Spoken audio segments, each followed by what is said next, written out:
Hi everyone! Welcome to the Empath Tarot. Another love reading, timeless and general. Take what resonates lang po. Maybe some part of the reading makaresonate kayo. Some part of it hindi. Totally na makaresonate na parang kwento ninyo ito or hindi naman kaya. Diba?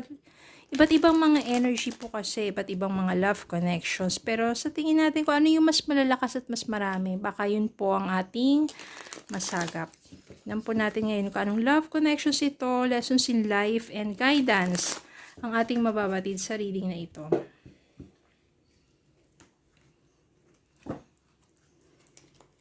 Spirit guys, send me messages. Anong love connections ito, lessons in life, and guidance ang nais nyo ipabatid sa amin. Mga aral at gabay sa buhay, pag-ibig, or life in general.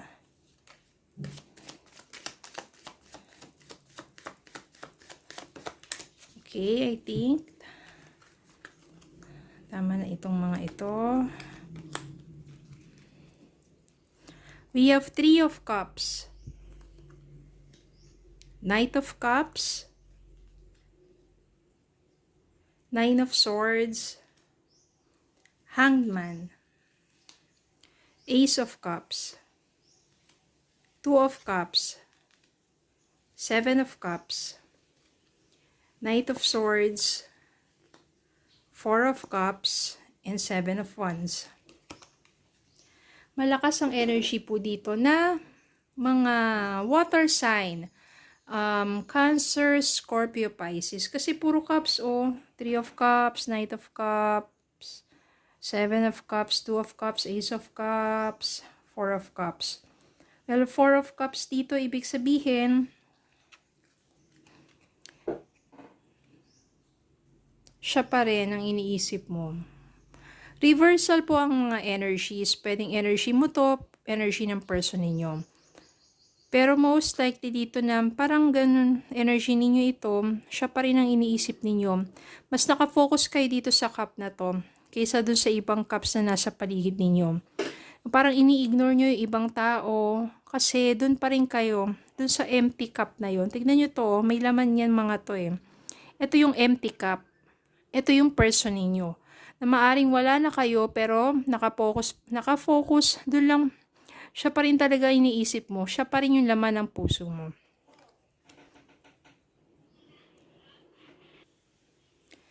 Pero ito yung energy ng person ninyo. Ayan. Hangman. And 7 of Wands. Yung hangman dito, ibig sabihin, wala naman siyang ginagawang moves. But nakatanaw yan sa malayo, namimiss ka niyan, and somehow, iniisip niya na ipaglaban. Paglaban pa rin, or i-push pa rin niya yung connection ninyong dalawa. Kahit na sabihin natin matagal na kayong magkalayo. Ang maganda dito, kasi, tutulungan kayo ng mga kaibigan ninyo. 3 of Cups dito yung mga friends ninyo na gusto rin naman na mag-ayos kayong dalawa kasi nafe-feel nila at nakikita nila yung love nyo sa isa't isa. So sila rin yung nalungkot na nagkahiwalay kayong dalawa. Siguro may mga tampuhan lang naman yan o may mga hindi pagkakaunawaan na maaari pang maayos. Pwede pang ma-resolve. So etong 7 of Cups dito meaning marami kayong mga iba't ibang mga paraan, mga choices or options kung paano ninyo i-work out ang inyong relationship. Yung cups dito, iba't ibang love language yan eh. Ano ba mga dapat ninyong gawin para mag-gain ulit yung, sabihin natin, madugtungan ulit yung connection ninyong dalawa. At the same time, mas magiging deep, full of understanding, at saka mas mag-uumapaw yung love. Mas malakas talaga yung love dito kasi puro cups eh. May mga times pa dito na yung person mo hindi makatulog. Yung kakaisip sa'yo. 9 of Swords dito, ibig sabihin yan, keeps thinking of you every night. Masyadong gising yung kanyang diwa. Wala na siyang ginawa kundi isipin ka. Minsan napapaniginipan ka pa niyan.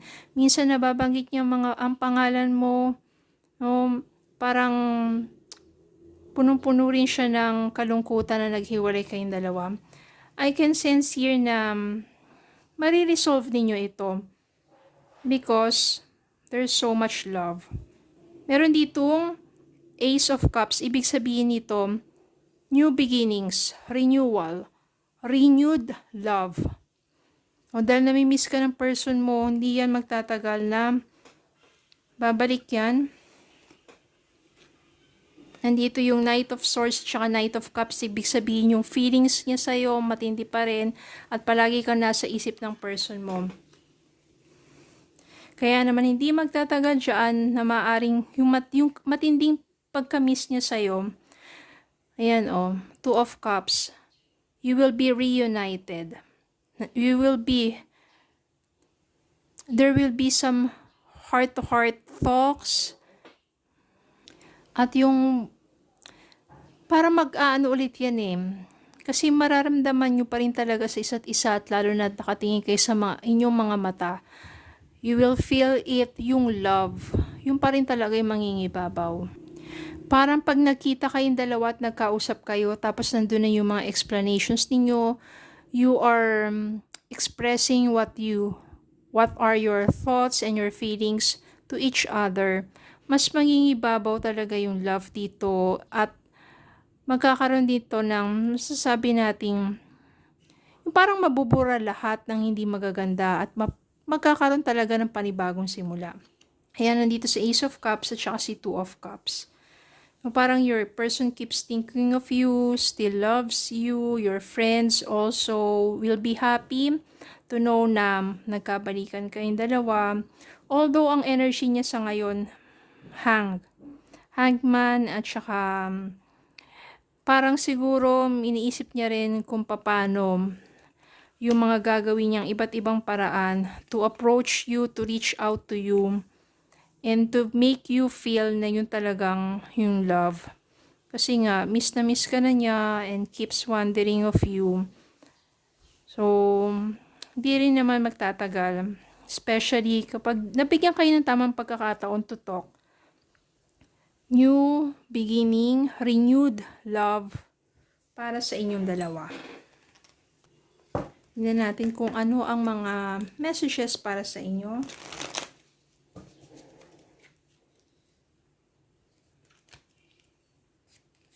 Overthinking, playing negative scenarios in your head is creating issues which weren't there at first.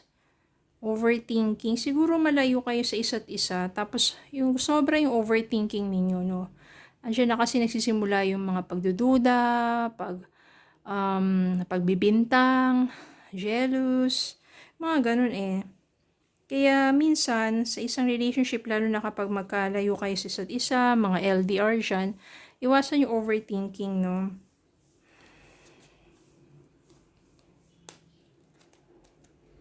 And engagement. Your love life is soon ascending to a higher level of commitment. Sa inyong pagbabalikan dito, yung Two of Cups na to means engagement. Kasi nga, mas matimbang yung love. Parang hindi ka na pakakawala ng person mo.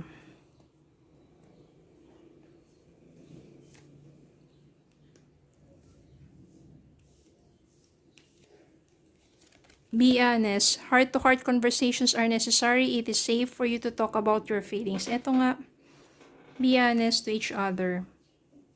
Sabihin mo kung ano yung nandiyan nararamdaman mo para maunawaan niya. At ganun din naman siya sa'yo. Okay? So, yun lang po. Maraming salamat po for watching. Please don't forget to like, share, comment, subscribe, follow me on Facebook and YouTube. Have a good day po and God bless.